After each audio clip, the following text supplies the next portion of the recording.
ಸ್ನೇಹಿತರೆ ನಮಸ್ಕಾರ. ಚರಿತ್ರೆ ಮತ್ತೊಂದು ವಿಡಿಯೋಗೆ ನಿಮಗೆಲ್ಲ ಪ್ರೀತಿಯ ಸ್ವಾಗತ. ಈಗ ನೇಪಾಳದಲ್ಲಿ ಯಾವ ರೀತಿಯ ಪರಿಸ್ಥಿತಿ ಇದೆ ಅನ್ನೋದು ನಿಮಗೆಲ್ಲ ಗೊತ್ತಿದೆ. ದೊಡ್ಡ ಮಟ್ಟದ ಹೋರಾಟ ಆಗಿದೆ, ಪ್ರಧಾನಿ ರಾಜೀನಾಮೆ ಕೊಟ್ಟಿದ್ದಾರೆ. ಹೋರಾಟ ಯಾವ ರೀತಿ ಆಯಿತು ಅನ್ನೋದು ನಿಮ್ಗೆ ಗೊತ್ತಿದೆ. ಈಗ ಅಲ್ಲಿ ರಾಜಪ್ರಭುತ್ವ ಮತ್ತೊಮ್ಮೆ ಜಾರಿಯಾಗಬೇಕು ಎನ್ನುವಂತ ಕೂಗು ಕೂಡ ಕೇಳಿ ಬರ್ತಾ ಇದೆ. ಇದೇ ರಾಜಪ್ರಭುತ್ವಕ್ಕೆ ಸಂಬಂಧಪಟ್ಟಂತಹ ಒಂದು ದುರಂತ ಘಟನೆಯನ್ನ ನಾವಿವತ್ತು ನಿಮಗೆ ತೋರಿಸ್ತೀವಿ.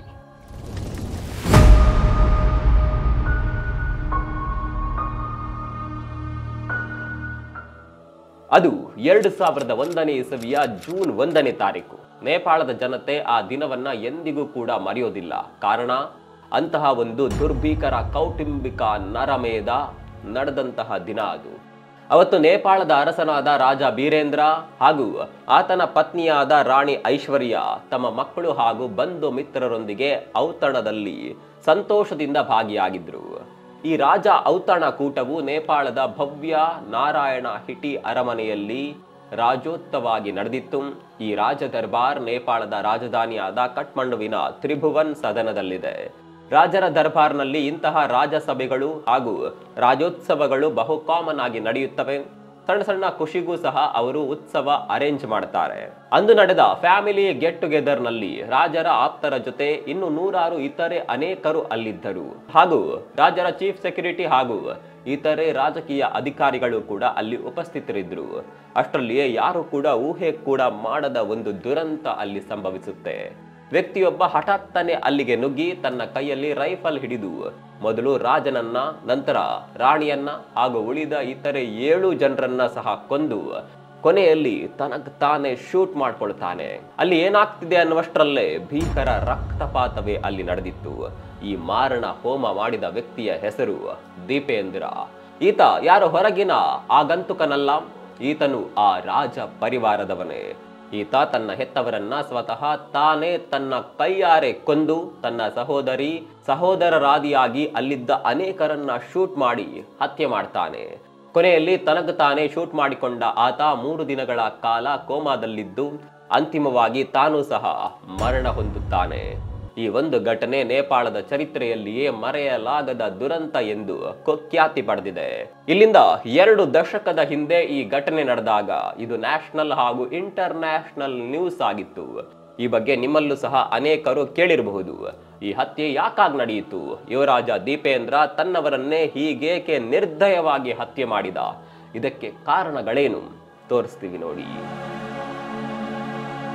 ಅವತ್ತು ಈ ಘಟನೆ ನಡೆದಾಗ ವಿಶ್ವದ ಎಲ್ಲ ಸ್ಥಳೀಯ ಹಾಗೂ ಪ್ರಮುಖ ಸುದ್ದಿ ವಾಹಿನಿಗಳಲ್ಲೂ ಕೂಡ ಇದೇ ನ್ಯೂಸ್ ಓಡಾಡ್ತಾ ಇತ್ತು.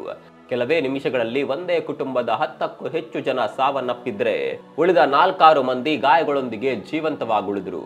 ಈ ಘಟನೆಗಿದ್ದ ಪ್ರತ್ಯಕ್ಷದರ್ಶಿಗಳ ಹೇಳಿಕೆ ಪ್ರಕಾರ ಅಂದು ರಾಜ ಪರಿವಾರವು ತನ್ನ ಸ್ವ ಇಚ್ಛೆಯಿಂದಲೇ ಔತಣ ಕೂಟ ನಡೆಸಿತ್ತು. ಅವರ ಮಗ ದೀಪೇಂದ್ರ ಸಹ ಇದಕ್ಕೆ ಗೌರವಾನ್ವಿತನಾಗಿ ಅಟೆಂಡ್ ಆಗ್ಬೇಕಿತ್ತು. ಆದರೆ ಸಭೆ ನಡೆದಾಗ ಆತ ಹಾಜರಿರಲಿಲ್ಲ. ಏನೋ ಕೆಲಸದಲ್ಲಿರ್ಬೇಕೆಂದು ಎಲ್ಲರೂ ಭಾವಿಸಿದ್ರು.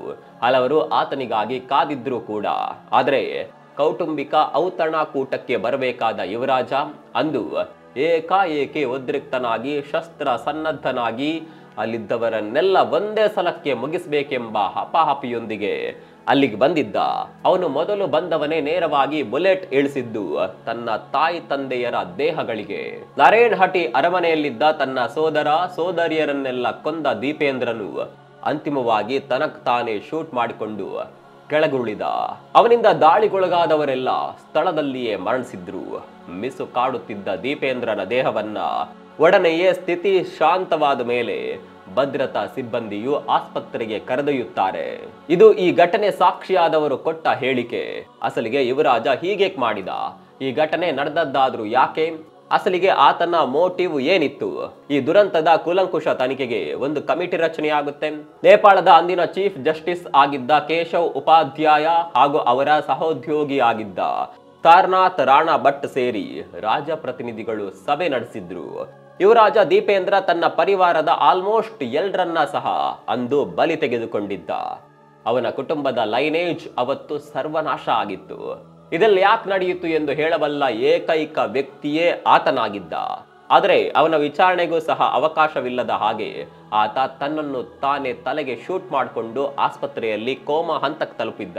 ಆತನಿಂದ ಹತ್ಯೆಗೊಳಗಾಗಿದ್ದವರು ತಂದೆ ರಾಜ ಬೀರೇಂದ್ರ, ತಾಯಿಯಾದ ರಾಣಿ ಐಶ್ವರ್ಯ, ಸೋದರರಾಗಿದ್ದ ಯುವರಾಜ ನಿರಾಜನ್, ಸಹೋದರಿಯಾಗಿದ್ದ ಯುವರಾಣಿ ಶ್ರುತಿ, ಈಕೆ ರಾಜನಾದ ಬೀರೇಂದ್ರನ ಪುತ್ರಿ, ಕಿರಿ ಸಹೋದರನಾದ ಯುವರಾಜ ಧೀರೇಂದ್ರ, ಹಿರಿ ಸಹೋದರಿಯಾಗಿದ್ದ ಯುವರಾಣಿ ಶಾಂತಿ ಹಾಗೂ ಇನ್ನೋರ್ವ ಮಧ್ಯದ ಸಹೋದರಿಯಾದ ಶಾರದಾ, ಶಾರದಾಳ ಪತಿಯಾಗಿದ್ದ ದೊರೆ ಖಡ್ಗ ಹಾಗೂ ಅತ್ತೆಯಾಗಿದ್ದ ರಾಣಿ ಜಯಂತಿ. ಈಕೆ ರಾಜ ಬೀರೇಂದ್ರನ ಮೊದಲ ಕಜಿನ್ ಸಹೋದರಿಯಾಗಿದ್ದರು. ಇದಿಷ್ಟು ಜನ ದುರಂತದಲ್ಲಿ ಅಸುನೀಗಿದ್ದರು. ಇನ್ನು ಈ ಮಾರಣ ಹೋಮಕ್ಕೆ ಸಿಲುಕಿ ಗಾಯಗೊಂಡು ಬದುಕಿ ಉಳಿದವರೆಂದರೆ ಅದು ರಾಣಿ ಶೋಭಾ, ಈಕೆ ರಾಜ ಬೀರೇಂದ್ರನ ಮತ್ತೋರ್ವ ಸಹೋದರಿ. ಯುವರಾಣಿ ಶ್ರುತಿಯ ಪತಿಯಾಗಿದ್ದ ರಾಜ ಗೋರಖ್, ಯುವರಾಣಿ ಕೋಮಲ್, ಈಕೆ ಯುವರಾಜ ಜ್ಞಾನೇಂದ್ರನ ಪತ್ನಿ ಹಾಗೂ ನೇಪಾಳದ ಕಟ್ಟಕಡೆಯ ರಾಣಿ. ಜ್ಞಾನೇಂದ್ರ ಸಹ ದೀಪೇಂದ್ರನ ಸಹೋದರನಾಗಿದ್ದು, ದುರಂತದ ಬಳಿಕ ದೀಪೇಂದ್ರ ಸತ್ತ ಮೇಲೆ ಈ ಜ್ಞಾನೇಂದ್ರನನ್ನೇ ರಾಜ ಪರಿವಾರದ ರಾಜನನ್ನಾಗಿ ಘೋಷಣೆ ಮಾಡಲಾಗುತ್ತೆ. ದುರಂತ ನಡೆದ ಬಳಿಕ ದೀಪೇಂದ್ರ ಬದುಕಿದ್ದಷ್ಟು ಕಾಲ ಆತನನ್ನೇ ಅರಮನೆಯ ರಾಜ ಎಂದು ಪ್ರಕಟಿಸಲಾಗಿತ್ತು. ಆದರೆ 3 ದಿನಗಳ ಬಳಿಕ ಆತ ಕೋಮದ ಸ್ಥಿತಿಯಲ್ಲೇ ಅಸುನುಗಿದ್ರಿಂದ ಜ್ಞಾನೇಂದ್ರನನ್ನ ರಾಜನೆಂದು ಅನೌನ್ಸ್ ಮಾಡಿದ್ದರು. ಯುವರಾಜ ದೀಪೇಂದ್ರ ಸ್ವಭಾವತಃ ಇಷ್ಟು ಒರಟನೇನಲ್ಲ. ಆತನು ಸುಶಿಕ್ಷಿತನೇ, ಮೇಲಾಗಿ ಇಂಗ್ಲೆಂಡ್ನಲ್ಲಿ ವಿದ್ಯಾಭ್ಯಾಸ ಪಡೆದಿದ್ದವ. ಘಟನೆ ನಡೆದಾಗ ಆತ ಅಲ್ಲಿಯ ಇಟನ್ ಕಾಲೇಜಿನಲ್ಲಿ ವ್ಯಾಸಂಗ ಮಾಡ್ತಾ ಇದ್ದ. ಈ ಘಟನೆಯ ಬಗ್ಗೆ ತಕ್ಷಣಕ್ಕೆ ಯಾವೊಂದು ಕನ್ಕ್ಲೂಷನ್ಗೂ ಕೂಡ ಬರೋದಕ್ಕೆ ಸಾಧ್ಯವಾಗ್ಲೇ ಇಲ್ಲ. ಕಾರಣ ಇದು ಹಲವು ನಿಗೂಢ ಸನ್ನಿವೇಶಗಳು ಹಾಗೂ ಕಾರಣಗಳ ಅಡಿಯಲ್ಲಿ ನಡೆದಿತ್ತು. ಇದರ ಸುತ್ತ ಅನೇಕ ಕಾನ್ಸ್ಪಿರಸಿ ಥಿಯರಿಗಳು ಕೂಡ ಸೃಷ್ಟಿಯಾದವು. ಯುವರಾಜನ ಹಿನ್ನೆಲೆ ನೋಡೋದಾದ್ರೆ ರಾಜ ಪರಿವಾರದ ಮುಖ್ಯ ವ್ಯಕ್ತಿಯಾದ ಈತನ ಬಗ್ಗೆ ಹಲವು ಬಗೆಯ ಸ್ಟೋರಿಗಳು ಓಡಾಡತೊಡಗಿದವು. ಅದರಲ್ಲಿ ಮುಖ್ಯವಾದದ್ದು ಅವನ ಒಂದು ಲವ್ ಸ್ಟೋರಿ. ಆತ ಎಟನ್ ಕಾಲೇಜ್ನಲ್ಲಿ ಓದುವಾಗ ದೇವಯಾನಿ ಎಂಬಾಕೆಯನ್ನ ಇಷ್ಟಪಟ್ಟಿದ್ದ. ಈಕೆ ಭಾರತ ಮೂಲದವಳಾಗಿದ್ದು ಲಂಡನ್ನಲ್ಲಿ ನೆಲೆಸಿದ್ದಳು. ಇಬ್ಬರಿಗೂ ಸಹ ಪರಿಚಯವಾಗಿ ಆ ಗಾಢ ಪರಿಚಯ ಪ್ರೇಮ ಬಂಧನಕ್ಕೂ ಸಹ ದಾರಿಯಾಗಿತ್ತು. ಈ ವಿಷಯ ಆತನ ಕುಟುಂಬಕ್ಕೆ ತಿಳಿದಾಗ ಅವರು ಇದನ್ನ ವಿರೋಧಿಸಿದ್ದರು. ದೀಪೇಂದ್ರ ಆಕೆಯನ್ನ ವಿವಾಹವಾಗಲು ಮನಸ್ಸು ಮಾಡಿದ್ದ. ಇದನ್ನ ಮನೆಯವರಿಗೆ ಹೇಳಿದಾಗ ಇದಕ್ಕೆ ಅವರ ಸಮ್ಮತಿ ಇರಲಿಲ್ಲ. ಇದಕ್ಕೆ ಹಲವು ಕಾರಣಗಳಿದ್ದವು. ಈಕೆ ಭಾರತೀಯ ಮೂಲದ ರಾಜಮನೆತನಕ್ಕೆ ಸೇರಿದವಳಾಗಿದ್ದರೂ ಕೂಡ ಆಕೆಯ ತಾಯಿ ಕೀಳು ಸಮುದಾಯಕ್ಕೆ ಸೇರಿದವಳು ಅನ್ನುವ ಕಾರಣಕ್ಕಾಗಿ ಇವರ ಸಂಬಂಧಕ್ಕೆ ಒಪ್ಪಿಗೆ ಸಿಕ್ಕಿರಲಿಲ್ಲ. ಇಂತಹ ಹೊರಗಿನವಳಿಗೆ ಅರಮನೆಯ ಮೇಲುಸ್ತುವಾರಿ ಹಾಗೂ ಅದರ ಹಕ್ಕು ಸಿಗಬಾರದೆಂಬುದು ಅವರ ದೃಢ ಅಭಿಪ್ರಾಯವಾಗಿತ್ತು. ಯುವರಾಜ ಈ ಬಗ್ಗೆ ಮನೆಯವರನ್ನ ಒಪ್ಪಿಸಲು ಶತಾಯ ಗತಾಯ ಯತ್ನಿಸಿ ಸೋತಿದ್ದ. ಕೊನೆಗೆ ಅಂತಹ ಒಂದು ಮಾರಣ ಹೋಮದ ಕಟು ನಿರ್ಧಾರ ಕೈಗೊಂಡ ಎಂಬುದೊಂದು ವಾದ. ಆದರೆ ಇದು ಕೇವಲ ಊಹೆ ಅಥವಾ ಕಟ್ಟುಕತೆ ಮಾತ್ರವೆಂದು, ಅಸಲಿ ಕಾರಣ ಇದೆಲ್ಲ ಬೇರೆಯದ್ದೇ ಇತ್ತೆಂದು ಹಲವರು ವಾದಿಸಿದ್ರು. ಅವರ ಪ್ರಕಾರ ರಾಜ ಪರಿವಾರದ ಅಧಿಕಾರ ಹಾಗೂ ಅವರ ಅರಮನೆಯ ಹಕ್ಕು ಸೌಮ್ಯತೆಯು ಮುಗಿಯುತ್ತಾ ಬಂದು ರಾಜಗದ್ದುಗೆಗಾಗಿ ನಡೆದಿದ್ದ ಅಥವಾ ಸೃಷ್ಟಿಯಾಗಿದ್ದ ಪೈಪೋಟಿಯೇ ಇದಕ್ಕೆ ಮುಖ್ಯ ಕಾರಣ. ರಾಜ ಪರಿವಾರದೊಳಗೆ ಮೂಡಿದ್ದ ಆಂತರಿಕ ಬಿಕ್ಕಟ್ಟು ಹಾಗೂ ಮುಂದೆ ಯಾರು ರಾಜನಾಗಬೇಕೆಂಬ ಬಗ್ಗೆ ಎದ್ದಿದ್ದ ಅಸ್ಪಷ್ಟತೆಯೇ ಯುವರಾಜ ದೀಪೇಂದ್ರನನ್ನ ಈ ರೀತಿಯಾಗಿ ಪ್ರೇರೇಪಿಸಿತ್ತು ಎಂಬುದು ಅನೇಕರ ವಾದ. ಆ ದಿನ ಅಲ್ಲಿನ ನಾರಾಯಣ್ ಹಟಿ ಅರಮನೆಯಲ್ಲಿ ರಾಜಕೂಟದಲ್ಲಿ ನಿರತರಾಗಿದ್ದ ರಾಜ ಪರಿವಾರದವರ ಮೇಲೆ ಯುವರಾಜ ದೀಪೇಂದ್ರ ಶಸ್ತ್ರ ಸನ್ನದ್ಧನಾಗಿ ಏಕಾಏಕಿ ಗುಂಡಿನ ಮಳೆಗರೆದಿದ್ದ. ತಂದೆ, ತಾಯಿ, ಸೋದರ, ಸೋದರಿ ಹಾಗೂ ಅತ್ತೆಯವರೊಂದಿಗೆ ಇನ್ನಿತರ ಆಪ್ತರನ್ನ ಕೊಂದು ಬಿಸಾಕಿದ ಯುವರಾಜ ಕಡೆಯಲ್ಲಿ ತಾನು ಸಹ ಗುಂಡು ಹಾರಿಸಿಕೊಂಡು ಸತ್ತಿದ್ದ. ನೇಪಾಳದ ನಿವಾಸಿಯಾಗಿದ್ದ ಭಾರತ ಮೂಲದ ರಾಜ ವಂಶಸ್ಥೆಯಾಗಿದ್ದ ದೇವಯಾನಿ ಸಿಂಧಿಯಾಳ ಮೇಲಿನ ದೀಪೇಂದ್ರನ ಪ್ರೇಮಕ್ಕೆ ಇದ್ದ ಕೌಟುಂಬಿಕ ಅಸಮಾಧಾನವೇ ಇದಕ್ಕೆ ಮೂಲ ಕಾರಣ ಎಂಬುದೊಂದು ವಾದವಾದರೆ 1990ರ ನೇಪಾಳದ ಜನಾಂದೋಲನವು ನೇಪಾಳದ ರಾಜಪ್ರಭುತ್ವವನ್ನ ಕೆಳಗಿಳಿಸಿ ರಿಪಬ್ಲಿಕನ್ ಸರ್ಕಾರ ತಲೆ ಎತ್ತುವಂತೆ ಮಾಡಿತ್ತು.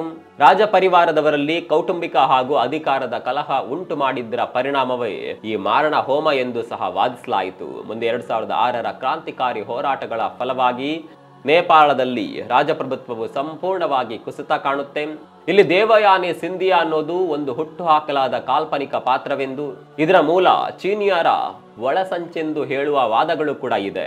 ಅದೇನೇ ಇರಲಿ, ಈಗ ನೇಪಾಳದಲ್ಲಿ ದೊಡ್ಡ ಮಟ್ಟದ ಹೋರಾಟ ಆಗಿದೆ. ಯಾವ ಪ್ರಜಾಪ್ರಭುತ್ವ ಬೇಕು ಅಂತ ಅವತ್ತು ಹೋರಾಟ ಮಾಡಿದ್ರೋ ಅದೇ ಜನರು ಇವತ್ತು ರಾಜಪ್ರಭುತ್ವ ಬೇಕು ಅಂತ ಹೋರಾಟ ಮಾಡ್ತಾ ಇದ್ದಾರೆ.